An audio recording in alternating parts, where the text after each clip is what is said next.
Starting in the Clone Wars TV series, we've seen a drastic change in Grievous's backstory from the former Legends to the current canon, especially as it relates to the catalyst for cybernetics. In Legends, Grievous was the victim of a plot by the Sith, all but forced to adopt his cybernetics after an orchestrated accident left the Kaleesh warrior physically destroyed. This provided the Sith with a cyborg warrior capable of commanding the droid armies of the Separatists. But in canon, the decision to adopt his cybernetics wasn't forced upon Grievous. Instead, the decision was made completely by Grievous himself, choosing to become a cyborg to bolster his own fighting prowess. This decision formed the basis of yesterday's issue of the Age of Republic comic series. In this video expose, we'll look at the vision Grievous had of his past when he found an ancient Jedi Temple during the time of the Clone War. The issue begins with the Jedi Master confronting Grievous on the planet of Ledeve, attempting to delay the cyborg long enough so that their Padawan could escape to a nearby ship.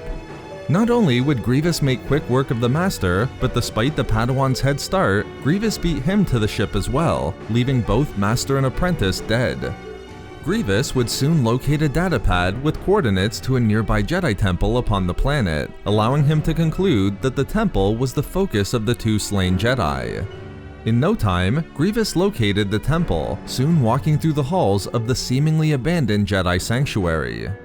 After destroying the statues of the Jedi that lined the temple hallways, Grievous eventually found what appeared to be a waterfall covering a bright light within the center of the temple. Whatever it was, Grievous assumed that the secrets of the Jedi awaited him, and thus quickly rushed the waterfall to make the secrets his own. Although his first attempts to find what lay behind the waterfall ended in failure, a frustrated Grievous threw caution to the wind and plunged himself completely into the waterfall. Grievous immediately found himself within a different realm, hearing a voice that demanded answers from the cyborg. After Grievous replied that he needed nothing from the Jedi except their destruction, he was then told by the voice that Grievous himself was an example of destruction. The cyborg knew the meaning, and as he looked upon himself as he was before his cybernetic enhancements, Grievous attempted to convince the voice, and perhaps himself, that the cybernetics were an improvement. With that, the voice told Grievous that he didn't make improvements, but sought a solution that he didn't quite understand, losing any power he desired in doing so. As Grievous's vision then showed the Kaleesh warlord being reduced further and further to his physical components, the voice told Grievous that his decision to rely upon cybernetics showed that his understanding didn't make him powerful, but small, something he would forever be. Grievous emerged from the realm enraged, and to prove his power, attempted to destroy the gateway with his lightsabers, to no effect. But the Separatist general had another plan.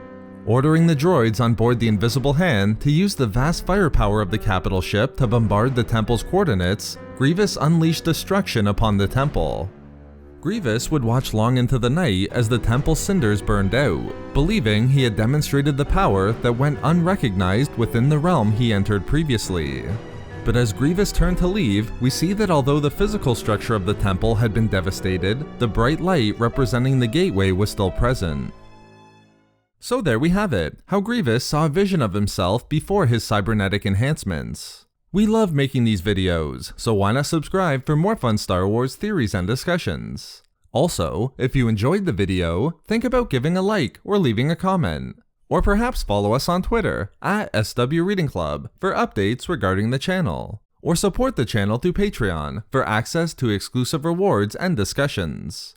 And let me give a huge thank you to our newest Patreon members, That Guy and Devin H. If not for me... for fighting waterfalls with lightsabers.